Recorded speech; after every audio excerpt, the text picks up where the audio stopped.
கபடி சொந்தங்கள் அனைவருக்கும் வணக்கம். நம்மளுடைய தொடர் கபடி பயிற்சியில் இன்னைக்கு 149வது நாள். இன்னைக்கு நம்ம என்ன ஸ்கில் பார்க்க போறோம்னா, புதுசா ரைடு கத்துக்கிற கபடி பிளேயர்ஸ் நீங்க முத கத்துக்க வேண்டிய விஷயம் அது என்னன்னு பார்க்கலாம். இந்த ஸ்கில் எல்லாமே புதுசா ரைடு கத்துக்கிறவங்க கத்துக்க வேண்டிய முக்கியமான விஷயங்கள். கண்டிப்பா அனைத்து ரைடருக்கும் நீங்க ஷேர் பண்ணுங்க. முதல்ல 7 பிளேயரை நீங்க பார்த்து ஆட கத்துக்கணும். எப்பவுமே உங்க தலை வந்து நேரா இருக்கணும். கண்ணு தான் உங்களை 7 வரை என்ன செய்யணும், ரொட்டேட் பண்ணணும். தலை வந்து 7 வரை இப்படி திரும்ப கூடாது. நெக்ஸ்ட் வந்து ஃபுட் ஒர்க். ஃபுட் ஒர்க்ல என்னன்னா in and out attempt, forward backward attempt, jerk movement, struggle movement and fake movement. ஒரு ஸ்கில்லை இவர் பண்ற மாதிரி பண்ணிட்டு இன்னொருத்தர் பண்றது, அதான் fake moment.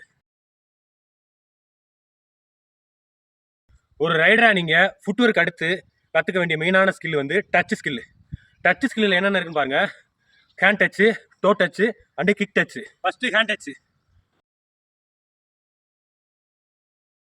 Next toe touch, next kick touch,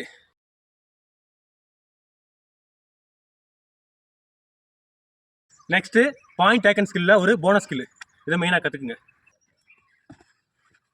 next escaping skill. எஸ்கேப்பிங் ஸ்கில்ல 5 இருக்கு. முதல் என்னன்னா விலக்கி விட்டு வர்றது. நெக்ஸ்ட் புல்ஸ் மூவ், அதாவது பவரா முட்டிட்டு வர்றது. நெக்ஸ்ட் பவரா கை வச்சு ரொட்டேஷன் பண்றது.